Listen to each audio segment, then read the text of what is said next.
Going into the dojo today. Gonna add some decorations here and make this stuff look nice.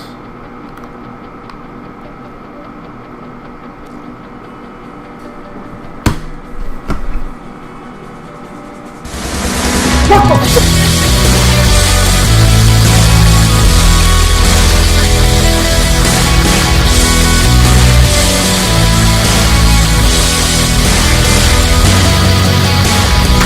What's going on, all my fellow godlies and Warframe enthusiasts all around the world? I am Vance from the ever-popular web series of Warframe God Builds, and I've been saying for like the past 3 videos that I wasn't going to keep doing content on Warframe, and it looks like I'm just stuck doing that. I intended to release videos for other games, but it just never happened. It's going to happen. It's just not happening, especially since like the Heart of Deimos is coming out, and I'm super excited about that, which is why I needed to take time away from this video to say Digital Extremes is hitting home runs left and right, front and center. I'm so proud of these guys, and they're doing a great job, especially in this pandemic where we're all like so separated from each other. They're still shelling out great quality content. Tenocom was a little bit disappointing just because I didn't get the visuals that I was looking for, but I feel like that's further on down the line. Never mind the fact that it's just a good time to be alive and a gamer. But with that being said, there's always issues with Warframe, and that's why I'm here to aggressively say what I've got to say, because that's what I do, man. I bitch on this page, and it wouldn't be as entertaining if I weren't very dramatic about it. So we're going to get right into it, and I'm going to be dramatic. The biggest problem with Warframe is like what I showed you in the intro video. You go to build decorations and then you have to contribute resources to them. That in of itself isn't necessarily a problem, especially when you go back in time and look at like early phase Warframe. Early phase Warframe was commendable for having everything that you could earn for free be something that you also had to construct and put resources into and grind. And that was fine 3 years ago. But it's 2020 now, and Warframe is thriving. It's got its own con. There's just no reason why we can't place down decorations in our dojo without limitations. Now let me first separate the things that you need to build and grind for from the things that you should not have to build and grind for. It is acceptable that we have to build new rooms in our dojos, put forma into it, put resources. And when it comes to weapon research, like when we go into Tenno Labs, Orkin Lab, Chem Lab, whatever, it is acceptable that we have to pump resources into new weapon research. That's fine. However, what is not fine is decorations, especially when you consider all the different tiers of clans. So you have your Ghost, Shadow, Storm, Mountain, and Moon. With Ghost is probably the most fair out of all of the bunch, but the problem with that is the fact that Ghost is consistent of 10 people or less. That would mean that you have a very tight circle of friends, and for solo players, forget about it, it's just you. And for they have only a ×1 multiplier to deal with for resources. So when they place down an object, it turns yellow, meaning that it's ready to be built. You contribute resources to it, they only have a ×1 multiplier, not a big deal. It comes out of their personal pocket, they're able to make something crazy, and you have to wait for it to turn blue after it's got all of its resources. It's got a 24-hour construction time, and then you can see it and the way that it looks. Now the big fundamental problem with that is a lot of people who creatively build maps and decorations and all kinds of other stuff, well, they need to see things in the way that they look as they're being set down in real time. And these objects are a different color. So it's really shitty. It's really shitty that you can't see that it looks like, especially when you consider other games like Space Engineers, which has been out for since 2014. They have a survival mode, and then they have a creative mode. And in survival mode is where you contribute all the resources to actually build things, whereas in creative mode you can just build it without any repercussions whatsoever. You can just build with complete freedom. And I think that is the alluring aspect of survival sandbox games, which Warframe is not. So why is it using survival sandbox styled building in a fast-paced, frantic third-person shooter.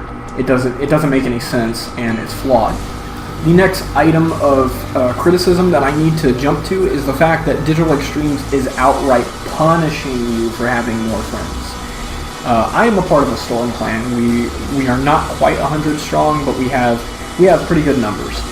And I can only imagine if I were a more popular YouTuber and I had a Moon clan of 1,000 people, because the resource multiplier for them is times 100. Now, if you're in a Moon clan, generally speaking, you have about like 5 to 10 different people that are responsible for dojo decoration and pumping resources into decorations. There's no way that 10 people amongst themselves are going to be able to afford all of the crazy decorations that it takes to make a dojo be really spiffy. I mean, look at all the dojos that are being spotlighted by Digital Extremes themselves. I definitely appreciate Digital Extremes doing this. I love that they spotlight other clans' dojos and make it so we can see their creative efforts. As an artist, I like to show my art, and I also like to see other people's art, but the problem is that like Moon clans, they're not able to show their full potential because they have these stupid limitations set upon them. Why are we being punished for having more friends? Why? It's almost like this content is geared towards lifeless and friendless losers. And I hate to be derogatory like that, but the fact of the matter is, that's the truth. Is if you don't have any friends and you have no job and no life, you are the ideal person for Warframe developers to target, and it's time for a change.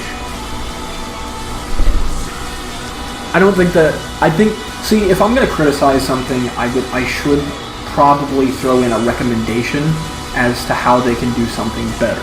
So what I'm going to suggest here is that you remove the construction completely from decorations. Just remove it. Just abolish it completely. When you place down a decoration, it's just there. It doesn't need to be built. It doesn't need anything contributed to it. And then you probably need to reimburse everyone who has built decorations up to this point. Maybe put all of the resources in the treasury and then add an option for people who have contributed something to extract what they have contributed from. That's going to lead to a huge flux and surge of people getting platinum back and resources back and stuff like that, but I think that for the longevity of the game, it's a good decision to make, because when they get all their platinum back, they get really super happy about it. I mean, platinum that was used to rush rooms, that will not be reimbursed, but platinum that was used to rush decorations, that would be reimbursed. All the resources that went into decorations, reimbursed. And another way to go about this actually is to seal off decorations in missions. You have plenty of decorations to choose from, so there's no reason why Digital Extremes couldn't just take it away from the dojo and put it scattered all throughout the star chart. So as a personal player, if you want to make a clan, you actually get different decorations just by completing the star chart. And for people who have already completed the star chart, then you don't have to worry about anything. You already have these decorations unlocked anyway. The way I see things is that this is a critical issue, especially since they are spotlighting other clans' dojos. Personally, my clan has some amazing, incredible eye candy in our dojo, but I personally lack Polymer Bundle, and therefore I can't contribute to the construction of decorations, which hinders our creativity. Now, one could argue that I should just leave it up to my fellow clanmates to contribute to the decorations. Well, here's the issue. There's a lot of clan members who are in and out of the game. They play it for like 3 months at a time, and they're not willing to offer up their resources because they need their resources in order to continue to build weapons, warframes, companions, and so on and so forth. And I wouldn't, as a clan leader, I would not expect them to offer up resources that they need for their personal foundry. It's a hindrance to me because I'm being nice to my clan members, and maybe there's a lot of clans out there that really force you to pump in resources, but how much of an issue is that? I mean, how big of an inconvenience is that if you're somebody who's in a Moon clan and you literally just want to be there because of the size of the clan, and all of the leaders are forcing you to contribute resources to all these different decorations. My God, you'd have to spend half of your time going into the dojo, contributing to this, contributing to that, contributing to this. It's a hassle. It's a hassle for everyone. It's a hassle for people laying down the decorations, trying to contribute to them. It's a hassle for people who go in there to try to contribute to the decorations. You have to point and click at this, pump in the number there, point and click at this, pump in the number. Like, this is just a hassle, completely. It's more than an inconvenience. It's a hindrance to creativity, and it's something I strongly feel as though it's an issue that needs to be addressed yesterday. So if you agree with that statement, then you should probably share, comment, subscribe, do everything I always encourage you to do. But before I close out this video, I want to state for anyone who's been tuning into my page for the long term, I am going to be releasing content for other games. I got a lot of stuff cooking in the oven, and this is far from the end.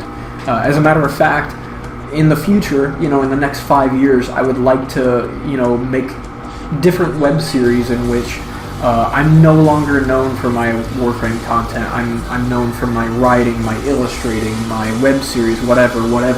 I don't want to just be a Warframe content creator. I want to be, very well-rounded and versatile. That being said, I have a lot of writing that I've done. I'm working on getting a book published. I have speed paint videos that you guys should be checking out if you don't already know about them. There's a lot going on in here, and I'm not going to ever force people to pay me on Patreon for what I feel to believe is free content on YouTube. However, what I will do is grant people deals who do pay me, because eventually I want to do a web series that's got full voice acting, special effects. It'll basically be a TV show on YouTube. So if you're into that type of thing, I would highly recommend getting on our Discord and contacting me and communicating with everyone who's helping out. Last thing that I want to note before I take off is the fact that I have hidden a clever little Easter egg in our dojo. So if you're on the fence about joining a clan and you just want to play something where people are active and helpful, we have pretty much all of our research done. And our dojo is very impressive size. It's highly organized. We're not snowflakes. We know how to crack jokes, and we have dark humor. So if you're a mature audience and you're tired of getting with snowflakes who can't tolerate people's opinions and shit like that, we're the perfect type of crowd for you. Join our clan. Try to find the Easter egg that I've hidden. Once you do find the Easter egg that's hidden, there's a URL that you can punch into your web browser and go to that web page. And well, it's a pleasant surprise for anybody who's interested. So I'm going to be reevaluating the entire Discord page, the website that we have, the merch store. Everything, hopefully, in 2020 is going to be updated and made polished, because it was basically in its rough draft format when it was first created. So look forward to that, and if you're continuing to support me after the years and years and years that you guys have already been subscribed, thank you so much. This has been Vance, signing out. Peace.